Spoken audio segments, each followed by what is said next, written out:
Circuit.com and the director of the Portland Comedy Film Festival. We have an event coming up in Portland at the Clinton Street Theater, our summer 2022 event. One of the films that is going to be screening is The Puppet from Planet H. And we are joined today by director Courtney James. Thank you, Courtney, for joining us. How are you? Thank you for having me, Michael. I'm doing great. Happy Friday, everyone. It is a happy Friday, and it's even better when you get nominated for an award, Best Comedy Series Episode Award finalist. All Congrats. I can say is you guys understand me. Thank you for understanding me. So my silly comedy, we really appreciate it. The whole team are really excited about it. So thank you. And we can't wait to screen it for your audience in Portland. So yeah. Well, you make us look good. This one's really funny, and without giving it away, the word puppet, man. Not too many puppet films in our festival. I gotta say, I think yours is the only one. But you got to tell us what if you're walking into the theater in Portland on the 18th of September. What are people about to see from your episode? Well, they're definitely going to see a puppet. So just to let people know, but what they're about to see is actually, it's a series. It's about two aspiring dreamers that are in the music industry. It's kind of got this fish out of water feel. The idea is one is a promoter, one is kind of the talent, and they used to have viral success. Their names are Nate and Axel, and ultimately they're kind of at that last moment where like nothing has succeeded. They don't know what to pay rent, and all of a sudden the backyard, a big crash, and this enters their lives, Puppet H. And this puppet is from the house music galaxy and is from a specific planet, Planet H, which is Planet House Music. And as you can tell by my description, we are going into a ridiculous realm of comedy, fun, fish out of water antics. And yeah, it's kind of, that whole Night at the Roxbury, Encino Man comedy vibe. So we're going in there to have fun. We're going in there to, make people feel good and make people feel they can go after their dreams. Because that's what this is all about. Dreams. So, and there's a little sci-fi there. There's a little more to the story, but we'll get into that. My next question was going to be about your inspirations, and you're throwing out Night at the Roxbury, you're throwing out Space Force, you're throwing out some things that people recognize as that a particular type of comedy that can be a little over the top, a little silly, but keeps you engaged and keeps you cracking up, man. What inspired you to create this series? Well, love and passion for electronic music. Funny enough, like one of the biggest films that I've done over the years was a feature documentary called The Global Groove, about how music shapes out our identity and how we all have a soundtrack to our lives. And I had told this story through the electronic music culture because I was heavily influenced by that, especially in the 90s here. I'm from Toronto, Canada, and we had a huge surge of rave culture in the 90s, and it just influenced me in a lot of ways. And I actually DJ'd for about 8 years. So I've been really, house music, dance music, the tribal sensibilities of the culture. It's something that's it's a part of me. And, another aspect that's a huge thing that I've always been inspired by as a filmmaker and a writer is comedy. So it just seemed like a really interesting natural fit to kind of bring these two genres together. And I know sometimes you're kind of like, where do these ideas come from? And this might have come from the bottom of a bong. I'm not sure, but well, that it came from a lot of places. But ultimately, my big inspiration is music and comedy, and how can we put these two together, entertaining for the audience.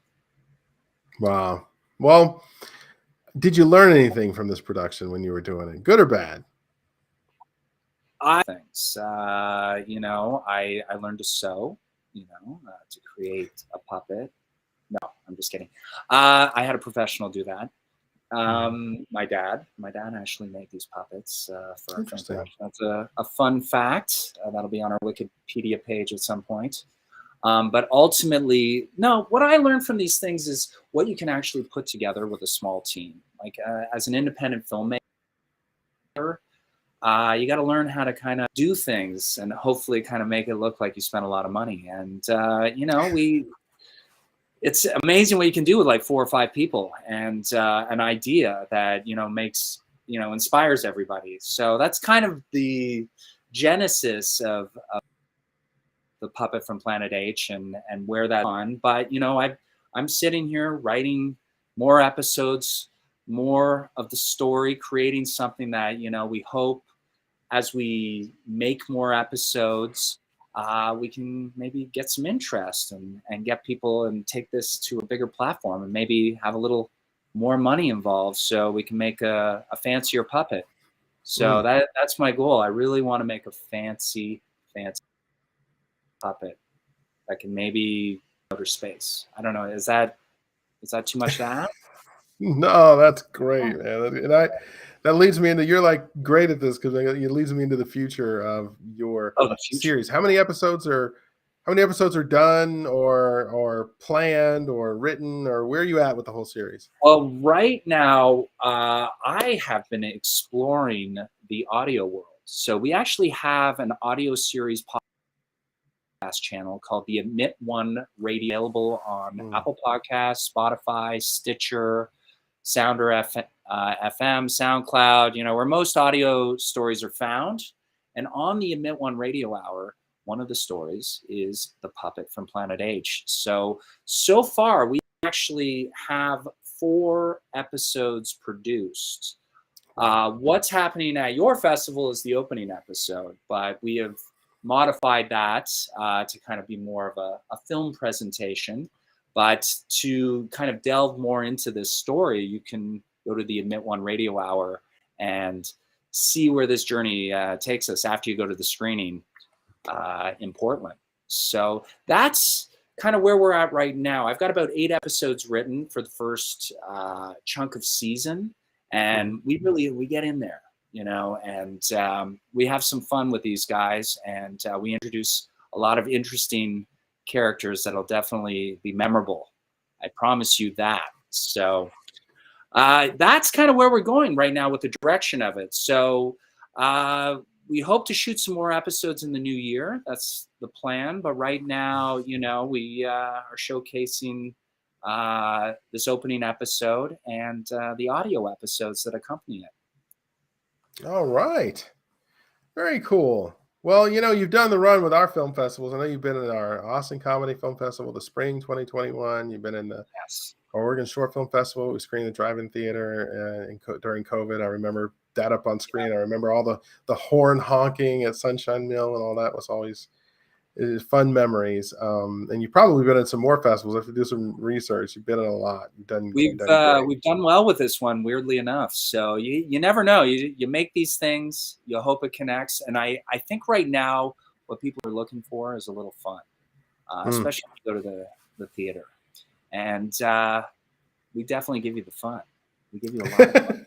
Okay? I promise, guys. You go check this out on the big screen. You're going to fall in love with Nate, Axel, and this little felt puppet named Puppet H. So, yeah. Hell yeah. Well, we're excited.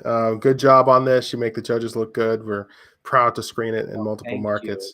Thanks for supporting stuff like this. It's, when you get a little off the wall, you're definitely swinging for the fences. So it's great that people like yourselves understand people like us that just want to tell a funny story and have a good time. So, yeah, I'm excited, and thank you for sharing it with your audiences. Really appreciate it. For sure, it's really, really good. So thank you. I appreciate it. All right. Well, is there anything else you want to add before we go? No, it's Labor Day, so everybody go out, have some fucking fun. Oh, did I swear? I'm sorry. Did you might really? be a little swearing in the Puppet H video, just to give you a little heads up here. So, yeah. Anyways, so don't it. bring your That's kids. it for me. I don't know what else to tell you. Go have some fun. It's beautiful All out there. good. Yes, it is. All right, my friend. Well, it's great to talk to you. We appreciate the time, and have a good weekend. Thanks for having me. All right.